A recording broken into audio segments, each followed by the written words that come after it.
오늘 여러분 우리가 이제 드디어 이 사도행전 마지막 장이죠. 28장에 들어섰습니다.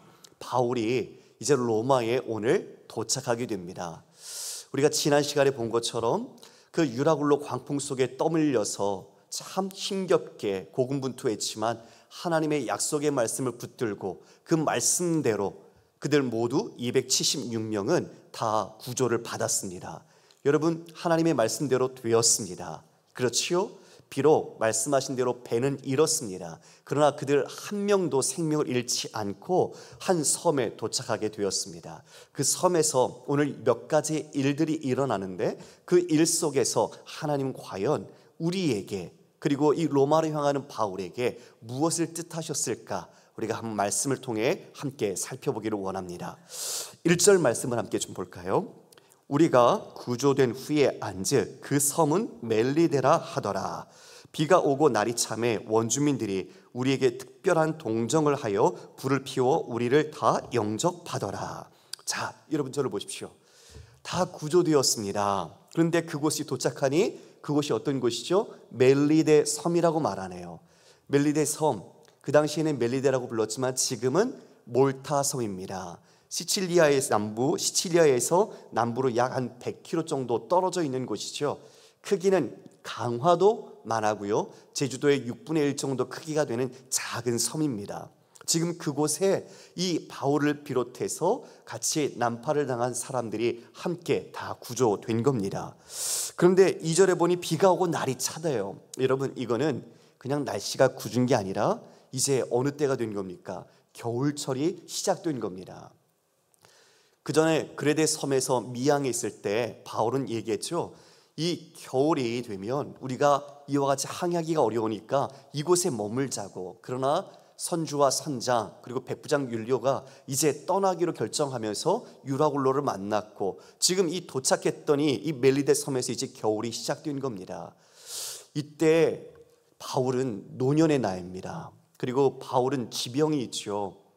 그 섬에서 도착을 해서 구조를 받았지만 그 노년의 나이에 그 풍랑과 그 힘겨운 그 모든 것들을 이겨내면서 얼마나 지쳤겠습니까? 지금 이 멜리데섬 원주민들이 바로 그렇게 지친 바울 일행들에게 환영을 해줍니다. 지금 그들에게 따뜻하게 모닥불을 피워서 젖은 몸을 말리도록 해준 거죠. 참 그렇게 사랑을 받을 때가 있는 것 같아요. 처음 만난 사이 아닙니까? 여러분, 처음 만나면 대부분 경계합니다. 저 사람들이 누군지 알지 못하죠. 특별히 난파되어 왔으니 그들이 무언가 필요해서 섬의 주민들을 약탈할 수도 있고 거기에는 죄수와 군인들이 같이 있었습니다. 살인범들입니다. 그러니 그들을 경계할 만도 한데 지금 이들은 바울 일행들에게 이와 같이 따뜻하게 친절함을 베풀고 환대를 해주었습니다. 여기에 원주민이라는 단어가 바르바로스라는 단어입니다. 바르바로스, 바로 여기에서 바바리안이라는 야만이라는 단어가 파생되었죠. 그런데 이 단어의 의미는 미개인이라는 뜻만 있는 게 아니라 헬라어, 그리스어죠. 헬라어를 사용하지 않는 다른 민족으로 일컬을 때 바로 이와 같이 야만인이라고 말했습니다. 바바리안. 유대인들은 어땠죠? 유대인들은 자기를 중심으로 다른 나라 사람들을, 민족을 이방인이라고 했던 것과 마찬가지입니다. 그러니까 지금 이들 헬라어를 사용하지 못하고 이들은 페니키아 혈통이었는데 자신들의 언어를 사용하면서 지금 이들과는 언어가 통하지 않는 그런 어려움이 좀 있었겠죠. 자, 그런데 그들에게 이런 따뜻한 환대를 받게 되는 모습을 봅니다. 저도요, 한 번도 만나지 못한 분에게 환대를 받을 때가 있습니다. 저를 알지도 못하고 저와 관계가 한 번도 없었지만 저에게 따뜻하게 사랑을 해주고 친절함을 베풀어 주시는 분들을 만날 때가 있거든요. 여러분, 그럴 때 여러분 어떤 마음이 느껴지십니까? 참 격려를 받고 위로를 받습니다. 그 모든 것이 하나님께서 그분을 통해서 내게 베푸시는 사랑인 거죠. 지금 바울 일행이 그처럼 그 사랑을, 하나님께서 돌보시는 그 위로와 격려와 사랑을 지금 이 원주민을 통해서 받고 있는 겁니다. 그런데 한 가지 사건이 터지네요. 여러분 우리 3절 4절 함께 읽어볼까요? 시작. 바울이 나무 한 묶음을 거두어 불에 넣으니 뜨거움으로 말미암아 독사가 나와 그 손을 물고 있는지라. 원주민들이 이 짐승이 그 손에 매달려 있음을 보고 서로 말하되 진실로 이 사람은 살인한 자로다. 바다에서는 구조를 받았으나 공의가 그를 살지 못하게 함이로다 하더니. 아니 그 친절을 베풀기 위해서 모닥불을 피워놨잖아요. 근데 바울이 그 누구의 몸으로 안 움직여도 되는데 본인이 나뭇가지를 한 묶음을 또 안고 그 모닥불에 불에 던지려고 했던 거예요. 근데 이때가 겨울이 시작되는 때, 여러분 아시는 것처럼 뱀은요 겨울이 되면 경직이 되지요. 예, 겨울잠을 자요. 근데 그렇게 경직됐던 뱀이 그 나뭇가지 안에서 뜨거운 열기에 닿으니까 어떻게 된 거예요? 깨버린 거죠. 깬 순간 바로 바울의 손을 물어버린 겁니다. 그런데 그것을 지금 이 원주민들이 보고 있어요. 보니까 바울의 손에 그 짐승, 뱀이 매달려 있는 겁니다. 이걸 보고 지금 원주민들은 어떻게 판단했을까요? 저 사람이 바다에서는 용케 생명을 건졌는지 모르겠지만 공의가 저 사람을 살리지 못하는구나. 여기서 이 공의라는 단어가 디케라는 단어인데요, 이 디케라는 단어는 또 다른 의미가 있습니다. 여러분 아시는 것처럼 제우스의 딸, 복수와 정의의 여신이 디케입니다. 그러니까 지금 이들은 자신들의 어떤 미신적인 사고 속에서 바울이 용케 바다에서는 생명 건졌는데 아이고 저 사람 저렇게 뱀에 물린 거 보니까 어떤 거예요? 저 사람 살인범이구나, 저 사람 죽을 수밖에 없구나, 지금 그가 이와 같이 죽을 운명이구나 라고 생각한 거죠. 여러분 우리도 그렇게 생각할 때가 있어요. 나타난 거로 말미암아서 저 사람이 이렇게 고통을 겪고 어려움을 겪는 거 보니까 저 사람 분명히 죄지었어, 저 사람이 분명히 하나님께 뭔가 잘못했어, 우리가 그렇게 이야기할 때가 있죠. 누가 그렇게 했습니까? 욥의 친구들이요. 욥의 친구들이 욥에게 와서 그와 같이 계속 욥에게 무슨 죄가 있을 것이다, 네가 그렇지 않고는 어떻게 하나님께서 이렇게 행하실 수 있느냐, 이렇게 욥에게 마음 아픈 말들을 던지기도 했었죠. 예수님의 제자들도 그랬습니다. 예수님께 이렇게 말했죠. 예수님, 저 사람이 태어날 때부터 맹인인데 저렇게 태어난 것이 저 사람의 죄 때문입니까? 아니면 부모 죄 때문입니까? 이렇게 물었어요. 그때 예수님 말씀하십니다. 아니다, 저 사람의 죄도 부모의 죄도 아니라 이것은 하나님의 영광을 위하여 한 것이다 라고 말합니다. 그러니까 여러분, 믿음이 정말 무엇입니까? 우리는 자꾸 나타난 것, 드러난 것, 상황에 있는 것을 가지고 믿음을 판단하고 믿음을 평가하고 그 사람을 바라봅니다. 그런데 믿음은 그렇지 않아요. 믿음은 어디에 있죠? 믿음은 상황을 뛰어넘습니다. 할렐루야. 예, 상황을 결정하는 것이 믿음입니다. 그러니까 내가 어려움 속에 있어도 다른 사람들이 네가 뭔가 잘못했으니까 그런 거 아닐까? 그렇게 사람들은 말할 수 있겠죠. 그러나 우리는 그런 말에 좌우지우지되는 사람이 아니라 하나님께서 나를 주신 그 자리에서 우리는 믿음의 사람답게 하나님이 주신 섭리와 뜻이 무엇인가 그 자리로 믿음으로 그 어려움을 결정하는 겁니다. 이 고난이 있어도 이 고난이 반드시 내게는 하나님 주신 유익이 될 것이다. 이 고난 가운데 하나님께서 나를 향하신 분명한 뜻이 있을 것이다. 우리는 그것을 헤아리고 믿음을 지키는 것이 우리가 진짜 믿음을 가진 사람이죠. 그런데 만약 사람들이 네가 뭔가 잘못했으니까, 네가 죄 때문에 그런 거야, 그 말에 만약 흔들린다면 여러분, 우리가 갖고 있던 믿음마저 어떻게 될까요? 믿음도 흔들리겠죠. 그 믿음, 사람들의 말에 흔들려서 하나님을 향한 원망, 하나님을 향하여 불평하고 결국은 뭐로 나가겠습니까? 불신앙의 모습을 갖게 되는 거죠. 신앙은 거듭 말씀드리지만 현실에 나타나는 것에 있지 않습니다. 믿음은 이 보이는 것을 뛰어넘고 이 나타나는 것에 이면에 작용하고 있는 것이 바로 믿음입니다. 그러므로 하나님의 주권을 여러분이 믿고 인정한다면 여러분이 형통한 삶이든 여러분이 곤고한 삶이든 그 모든 삶에 하나님을 의지할 때 여러분 잘 돼도 교만하지 않고 겸손할 수 있으며 잘 안 된 것처럼 세상에서 보여도 우리는 두려워하지 않고 믿음을 지킬 수 있는 것입니다. 할렐루야. 바로 우리가 그러한 마음을 지켜야 하는 거죠. 지금 이들이 살인한 자다, 구조를 받았지만 공의가 그를 살지 못하게 한다, 배에서 그렇게 어려움을 겪고 드디어 생명을 건졌는데 바울 독사에 물려서 죽는 걸까요? 여기 와서 허망하게 이 모든 것이 끝나는 걸까요? 아니겠죠. 하나님은 결코 그렇지 않죠. 로마를 향하여 바울을 반드시 인도하실 테니까요. 자, 우리 5절 보니까요, 바울이 그 짐승을 불에 떨어버리고 조금도 상함이 없더라. 그들은 그가 붙든지 혹은 갑자기 쓰러져 죽을 줄로 기다렸다가 오래 기다렸도 그에게 아무 이상이 없음을 보고 돌이켜 생각하여 말하되 그를 신이라 하더라. 여러분, 바울을 지켜본 거예요. 근데 바울이 그 뱀을 어떻게 해요? 아무것도 아닌 것처럼 그냥 불에 탁 떨어버리는 거예요. 그리고 사람들이 지켜봤죠. 독사에 물렸으니 분명히 저 몸이 붙든지 갑자기 쓰러져서 죽을 것이다. 지켜본 거예요. 저 사람은 저 살 수가 없어, 그런 마음으로 지켜봤겠죠. 그런데 시간이 오래 지나는데도 그에게 아무 이상이 없는 거죠. 그러자 그들은 어떤 생각이 들었을까요? 좀 전에는 저 사람은 죽어도 싼 사람이구나, 진짜 살인범이구나, 이렇게 생각했는데 죽지 않는 모습을 보면서 저 사람은 죽을 사람이 아니고 죄가 없는 사람인가 보다. 어떻게 살 수 있지? 어떻게 안 죽지? 그런 마음을 가졌겠죠. 그러나 마지막에 결국은 그에게 아무 이상이 없는 것을 보고 그 생각이 바뀌었습니다. 그가 신이다. 여러분, 사람의 생각은 이렇게 조변석게 해요. 한순간에 이렇게 바뀌는 거예요. 지금 이와 같이 죽어도 마땅한 사람, 죄가 있는 사람, 그런데 죄가 없는 사람인가 봐. 그러다 나중에는 사람이 아닌 신으로 승격화되고 말았어요. 여러분, 르스드라에서도 그런 일이 있었습니다. 나면서부터 걷지 못했던 안진뱅이를 바울이 고쳤죠. 그가 걷게 됐어요. 그걸 사람들이 보고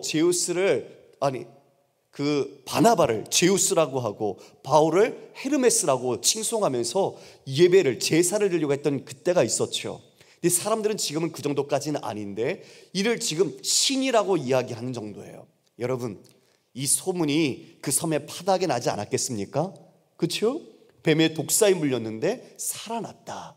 이 소문이 퍼지고 지금 이와 같이 일이 일어난 것엔 하나님의 일하심이 분명히 있는 거죠. 자, 어떤 일이 일어날까요? 그 다음에 에피소드가 우리 7절을 보니까요, 이 섬의 가장 높은 사람 보블리오라 하는 이가 그 근처에 토지가 있는지라 그가 우리를 영접하여 사흘이나 친절히 머물게 하더니 보블리오의 부친이 열병과 이질에 걸려 누워있거늘 바울이 들어가서 기도하고 그에게 안수하여 낫게 하며 이러므로 섬 가운데 다른 병든 사람들이 와서 고침을 받고, 그 섬에서 영향력이 있는 사람 이름이 보블리오네요. 보블리오가 이 소식도 들었겠죠. 그는 토지, 농장을 갖고 있었습니다. 그래서 이 바울 일행을 환대한 거죠. 초대했습니다. 그래서 사흘간 아주 극진하게 대접을 했다고 말해요. 여러분, 얼마나 지쳤겠습니까? 그 몸이 얼마나 피곤했겠습니까? 바로 사흘이라는 시간을 잘 먹고 또 잘 쉬고 회복할 수 있는 그런 시간이 되었겠죠. 이처럼 환대를 또 계속 이 보블리오를 통해서 바울과 일행들이 받게 되는 것을 보게 됩니다. 그런데 그 보블리오의 아버지 부친이 질병이 있는 거예요. 어떤 질병이죠? 열병과 이질이라고 얘기하네요. 여러분, 사도행전은 의사인 누가가 썼습니다. 그러니까 정확하게 자신이 진단을 하고 이 병명이 무엇인지를 분명하게 기록해 놓은 거죠. 열병과 이질, 이 멜리데 섬에 바로 그 염소에서 나오는 그 젖을 먹고 거기에 있는 미생물 때문에 이런 열병과 이질이 있었다고 이야기해요. 그런데 이 병이 쉽게 낫지 않고 심한 경우에는 죽음에도 이르기도 했습니다. 그러니까 지금 이 보블리오의 아버지 부친도 분명히 노년에 연배가 있는 분이고 고통 가운데 질병으로 힘들어하고 있는 상황이었던 거죠. 근데 바울이 바로 그 아버지에게 기도합니다. 안수를 합니다. 기도와 안수를 하자 어떻게 되었죠? 깨끗이 그 모든 것이 완전하게 나았습니다. 할렐루야. 하나님께서 은혜를 이와 같이 베풀어 주신 거죠. 예수님께서 두루 다니시면서 모든 질병과 약한 자들을 고치셨던 것처럼 바울도 그곳에 있는 병약한 그 아버지, 보블리오의 부친을 기도로서 고쳐준 겁니다. 당연히 이 소문이 어떻게 됐을까요? 또 섬에 또 났겠지요. 조금 전에도 뱀에 물렸는데, 독사에 물렸는데 죽지 않았던 사람이 지금 이처럼 기도했더니 이 아버지 다 아픈 것을 알고 있는데 그 사람이 완전히 나았다는 소식을 들었으니 삶이 발칵 뒤집히지 않았겠습니까? 이 사람이 누구냐? 이 사람이 어떤 사람인가? 어떻게 이런 능력이 나타나는가? 사람들은 다 궁금했을 겁니다. 여러분, 기도할 때 누구에게 기도했겠어요? 당연히 주님께 기도했죠. 바울이요. 당연히 기도하고 이렇게 치유된 것은 단지 기적이 드러나는 게 아니라 그 기도 속에서 하나님의 사랑과 복음이 같이 증거된 은혜의 역사가 치유로 나타나는 것입니다.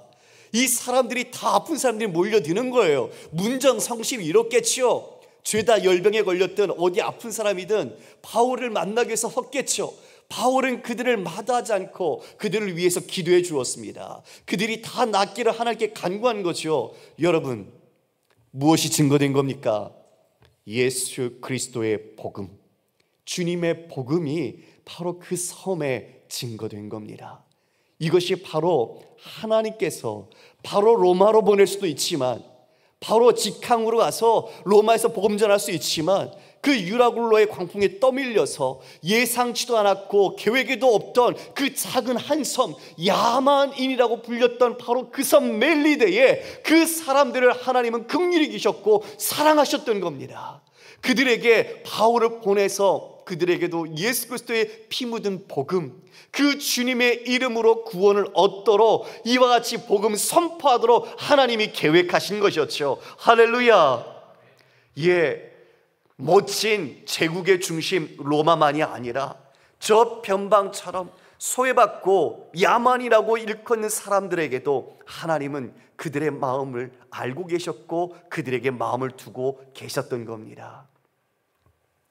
우리는 이 길, 본향을 가고 있는 이 길, 우리는 어떤 순간 어떻게 갈지는 모릅니다. 그러나 그 모든 여정의 순간순간마다 마치 징검다리처럼 놓여있는 문제와 사건들이 바로 하나님께서 우리를 향한 섭리와 뜻이 담겨있다는 것을 알 때 우리는 이와 같이 고백할 수 있을 것입니다. 우리 로마서 8장 28절 말씀을 함께 읽어볼까요? 시작.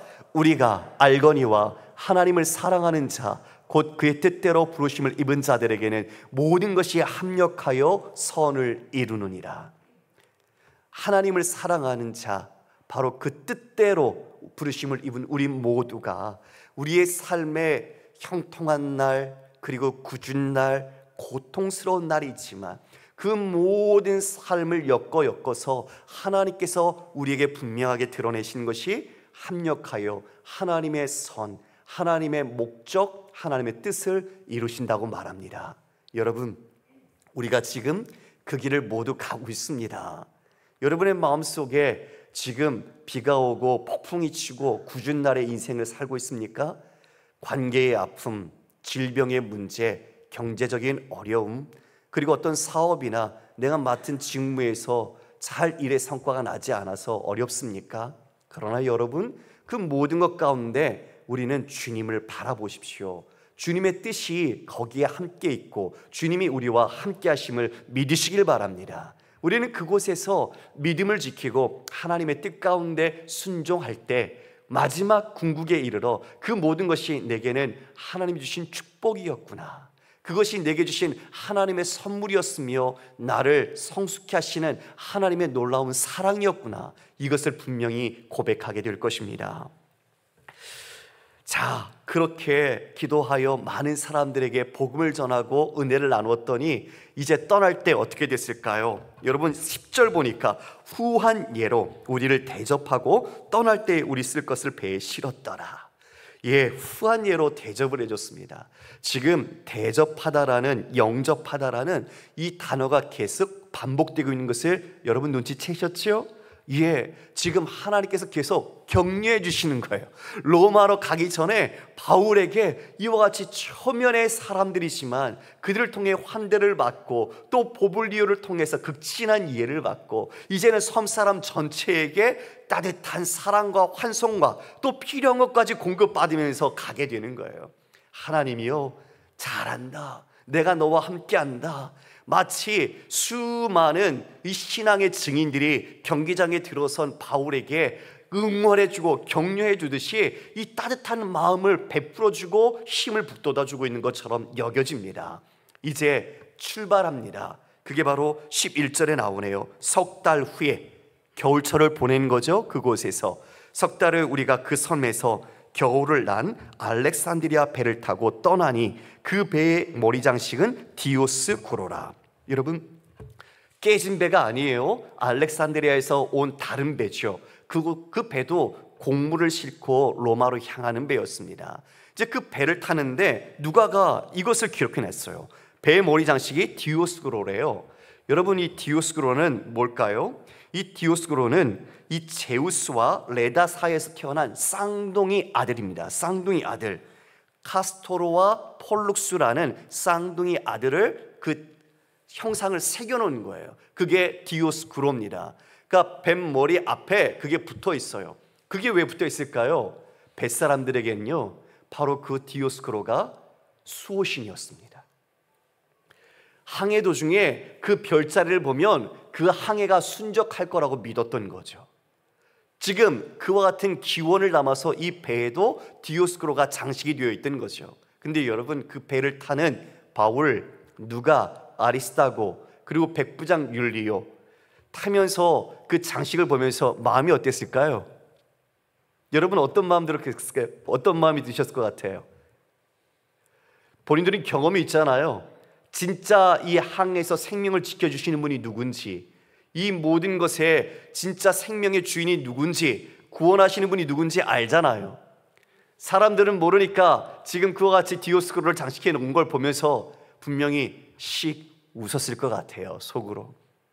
저 별자리가, 저 디오스구로가 구원해주고 항해를 안전하게 지켜준다고? 아니야, 하나님이 지켜주셔. 하나님이 구원자야. 하나님이 인도하셔. 그런 마음을 분명히 가졌겠죠. 자, 이제 그 배를 타고 출발합니다. 우리 여행지도 한번 좀 볼까요? 여러분 잘 보이시는지 모르겠습니다. 여기 보면 자, 멜리데라고 되어 있는데요, 그 멜리데에서 이제 출발을 했죠. 그래서 수라구라라는 약 110km가 떨어진 곳인데요, 이제 그 시칠리아 섬에 있는 수라구사에 이르게 됩니다. 거기에서 사흘간 머물렀습니다. 그리고 이제 130km 북쪽으로 더 떨어진 이탈리아에, 왜 우리 맨날 장화, 신발의 맨 끝처럼 얘기하죠? 맨 끝처럼 보이는 곳의 항구가 레기온입니다. 그 레기온에 도착을 했습니다. 거기서 하루를 지난 후에 남풍을 타고 이제 324km 정도가 떨어진 보디올이라는 곳에 이르게 되죠. 여러분 보시기에 오른쪽 맨 위에 보디올이 있죠. 이 보디올이 이 알렉산드리아에서 출항한 배가 마지막으로 이르는 로마의 항구입니다. 그러니까 지금 이 보디올에 이른 것은 드디어 모든 항해가 끝나고 이제 피아라는 도로를 이용해서 로마로 향하게 되는 거죠. 지금 이 보디올에 이르렀습니다. 여러분, 보디올은 마지막 이 로마의 항구라는 도착했던 기항지처럼 국제도시였고요, 그리고 그곳에는 유대인 공동체가 있었습니다. 그곳에서 바울이 형제들을 만났어요. 보디올에 있던 믿음의 형제들을 그곳에서 만난 거예요. 그런데 일주일 동안 함께 하도록 그 백부장 율리오가 허락을 해줍니다. 율리오가 이미 바울에 대한 믿음이 있었던 거죠. 존중함이 있었던 거죠. 그 초면에 보디올에 있던 믿음의 형제들과 일주일을 지나면서 여러분 무슨 이야기를 나눴을까요? 자신이 이렇게 체포되고 재판도 받고 가이사에게 이 호소한 이 모든 내용의 재판, 이 과정들을 다 이야기하고 지금까지 오면서 하나님이 인도하셨던 그 모든 스토리, 그 라이브 스토리를 다 이야기해 주지 않았겠습니까? 그것을 듣고 정말 얼마나 마음이 기뻤을까요? 지금 여기에 보면 위에 보이지 않지만요, 너무 좀 작은데요, 보디올에서 그 위에 이제 아비오 광장이 있고 그 위에 보면 새 여관이라고 일컫는 트레이스 타베르네까지 이제 가게 됩니다. 예, 사진을 내려도 되겠습니다. 형제들, 그들을 만나게 됩니다. 여러분 14절에 그 내용이 나타나 있죠. 거기서 형제들을 만나 그들의 청함을 받아 이레를 함께 머무리라. 그래서 우리는 이와 같이 로마로 가니라. 처음 만난 믿음의 형제들과 이레를 머물면서 그 마음속에 형제들로 감사와 또 기쁨과 격려와 위로를 받게 되었을 겁니다. 계속 하나님께서 위로하시는 모습을 보게 됩니다. 이제 그곳을 떠나 어디로 가지요? 로마로 향해 갑니다. 아비오 광장, 여기는 로마에서 로마에서 70km 정도 떨어져 있고요. 트레이스 타베르네는 로마에서 50km 정도 떨어져 있는 곳입니다. 여기에 있는 트레이스 타베르네는 바로 이제 여관이 있는 곳입니다. 세 개의 여관, 세 개의 호텔이 있다라는 의미입니다. 그곳에서 마지막 머무르고 로마로 향하여 가는 것이죠. 그런데 거기에 어떻게 누가 왔습니까? 15절 우리 함께 읽어볼까요? 시작. 그곳 형제들이 우리 소식을 듣고 아비오 광장과 트레이스 타베르네까지 맞으러 오니 바울이 그들을 보고 하나님께 감사하고 담대한 마음을 얻으니라. 보디올에 있던 형제들이 아마 소식을 전한 것 같아요. 바울이 왔다고. 그래서 그 70km, 50km 떨어진 곳에 로마 형제들이 찾아온 거예요. 바울을 보고 싶어서, 바울을 그리워하고 바울을 사모하는 마음으로 이 바울을 만나러 온 거예요. 3차 선교 여행 중에 고린도에서 바울은 로마에 보내는 편지를 썼지요. 그때 너희를 보기를 원한다고 바울은 간절한 마음을 나타냈어요. 그 편지를 읽었던 사람들이죠. 그런데 지금 바울은 비록 죄수지만 그 복음의 사도로 주님의 증인으로 이곳에 오게 된 겁니다. 그를 맞이하기 위해 이 먼 곳까지 로마의 믿음의 형제들이 한 걸음에 달려온 거예요. 그리고 그곳에서 함께 그 보고 싶었던 바울을 만나게 된 겁니다. 여러분, 처음 만나는 사이지만 하나님 안에서, 그리스도의 생명 안에서, 그 복음 안에서 서로가 한 형제 자매라는 것을 알 때 그들은 그 뜨거운 마음을 함께 나눌 수 있었을 것입니다.